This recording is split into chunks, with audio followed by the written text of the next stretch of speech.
Well, Derrick, I've got to say that the idea behind the film is just too good to not be real. Do you think maybe there's somebody out there actually doing this somewhere? You know, on some levels probably, but not, I don't think in this specific way. I mean, I think that there are builders, home developers outside of LA that will have a model home for sale, and they'll employ out-of-work actors to pretend like they're this happy family that's living in the house, and they think the houses sell better that way.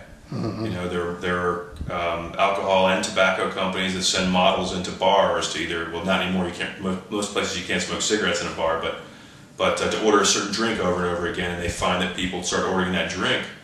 And you have people that ship boxes of clothes and accessories to celebrities in hopes of them being seen with it, and other people wanting it for that reason. So I think stealth marketing exists in so many different ways. I'm not sure if it exists in the way depicted in the Joneses, but it's out there. Right.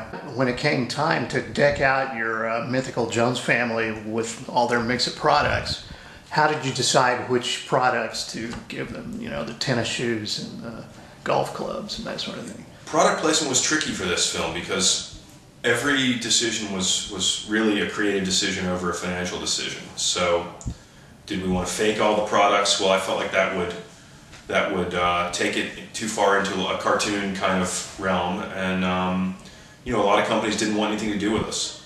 So it was really just a question of looking at what the possibilities were and trying to make it work. Don't tell me that Toto, the Tokyo toilet, is a real product. Absolutely a real product. Oh my gosh, that's scary. I think the Japanese are very, they have their own special ways when it comes to bathroom products, and this Tokyo toilet is pretty amazing. I don't know that I really want one at my house, but it's pretty interesting. Right. So the family involved in the story is fake. They're made up of separate operators who come together and pretend to be a family. Did you ever think about making them a real family who are doing this? When I was writing this, once I knew I wanted to write about stealth marketing and a family, I was also fascinated with reality TV at the time and how these strangers put into a house sort of this forced intimacy that takes place and these relationships that happen was something I was really kind of toying with, and I knew that would really be the angle that I took on this against the backdrop of stealth marketing. So I never really thought about them being a real family, just because the dynamic that I was looking for was more about the strangers being forced to pretend like they're this happy family when they're in public, and what happens when the door closes and they're at home alone or in private. Right. Well, towards the end of the picture, we begin to see a theme emerging about the dangers of rampant consumerism. Do you think there are people out there that have a buying addiction, just like gambling addictions and things of that nature? Oh, sure, yeah. I've heard recently it's a disease that they're now calling affluenza, where seeing other people around you with nicer things than you have actually causes a chemical reaction in your brain to some people, and physical reactions that is, I guess they're saying, is a real thing. Mm-hmm. So the tension and the chemistry between Kate and Steve is a key element in the drama. How did you finally decide upon Demi Moore and David Duchovny for those key roles? I met with both of them. They both were very interested in the roles, and really I felt like I clicked with both of them. They both were very, very, they got the characters, they got the story that I wanted to tell, and I got them in a room together, and their chemistry was very obvious immediately. So I'm very fortunate to have brought the two of them together for this, I think. Right. And then the Jones kids, Jen and Mark, played by Amber Heard and Ben Hollingsworth, they both have their own hidden personal issues. Sure, yeah. And they threaten to blow the family's cover one way or another. And mixed situation in particular makes for a difficult acting challenge. I thought Hollingsworth, rose to that quite well. Yeah, I think Ben was really good in this.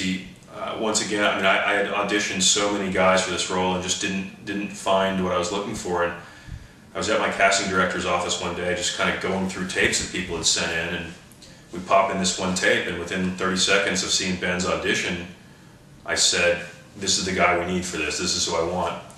Only to then find out that he didn't have a green card yet. He was from Canada. Mm-hmm.